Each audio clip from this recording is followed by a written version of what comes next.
have Dina Pearlman. Where are you, Dina? Dina Pearlman!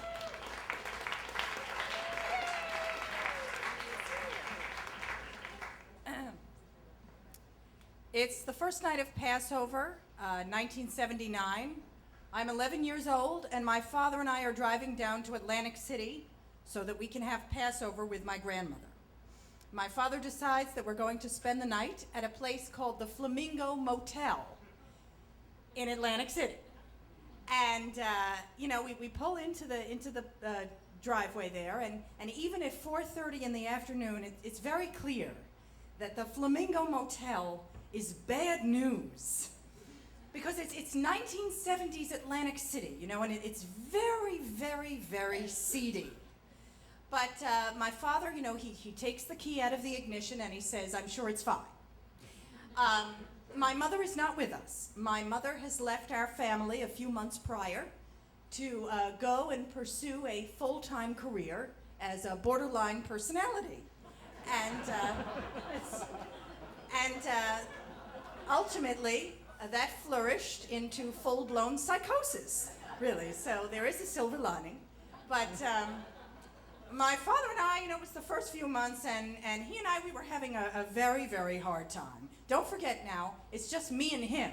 There's no brothers and sisters, there's no aunts or uncles, the grandparents live far. It's just me and him, and we're having a very hard time. He is always angry at me because I cannot get good grades and I will not clean my room. And I am always angry at him because he will not buy me a hairdryer. And so there I am, this 11-year-old frizzy-haired person, and I have to live. My mother has left, and I have to go to a new school, and I live in the garden apartments, and I get a bad case of head lice, and I have to live with him, and he's a single guy in the 70s, so he's like a disco guy now, and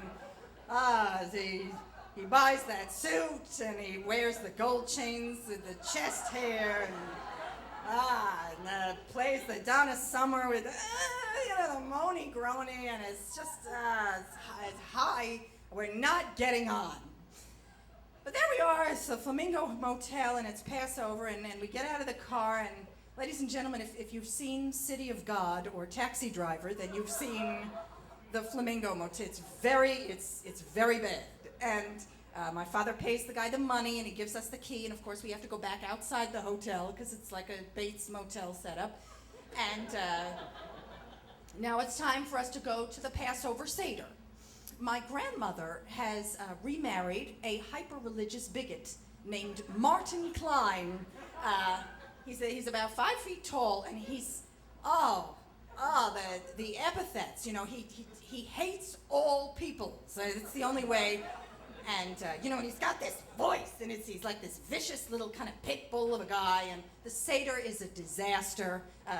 He has to be in like a hyper kosher environment. So we go to there's this horrible, really disgusting, rundown kosher resort in Atlantic City called Chaplitsky's, and call it Platitsky's because it sounds dirty. And so we go there, and it's just awful. He gets into a terrible row with a Hasidic guy. It happens every year. He's not doing one of the rituals the way Martin Klein sees fit, and so he gets right in the guy's face, and he's like, "You call yourself a Jew?" And the guy's in like full Hasidic, I think he gets to call himself. He's pretty committed, whatever. It's bad. It's just a mess. So we leave there, and now we're back at the Flamingo Motel, and I get into my little bed, and my father's in his gentleman from New Jersey sort of pajamas, And he pulls back the sheets, and there's pubic hairs. And it's all over the sheets. Okay, let me just say at this juncture, if there were a co-parent, this is where the co-parent would step in and say, you know what, Harvey, let's go. We only live 2 hours away. Let's get in the car, and nothing good can come here. Let's get out of here. I also believe the co-parent would have advocated for a hairdryer. This was also the year my father took me to see Raging Bull for my 11th birthday. And I believe a co-parent would have suggested otherwise, but I'm just speculating. Anyway, his pubes, and he's very angry. As I say, my father was always angry. I mean, his sort of emotional baseline is extremely angry, like all the. So for the needle to move to irate, and pubic hairs, I mean, that'll do it. So he's very angry, and he calls the guy downstairs, and somebody's been sleeping in my bed, and he's really very mad. So he goes down there, and he has to get some new sheets. He actually has to buy, some new sheets.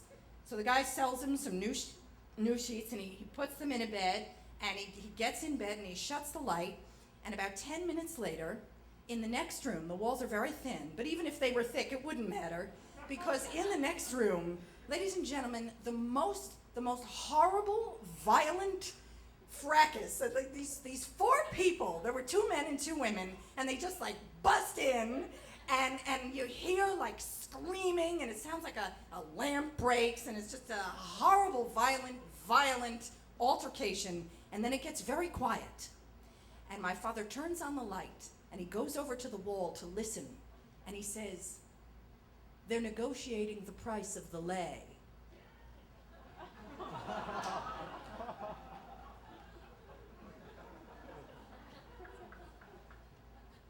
And then he gets back in his bed, and he shuts the light, and we are treated to, God, just screwing, and it's a couple of people, and like the headboard is like banging against the wall. It's Passover.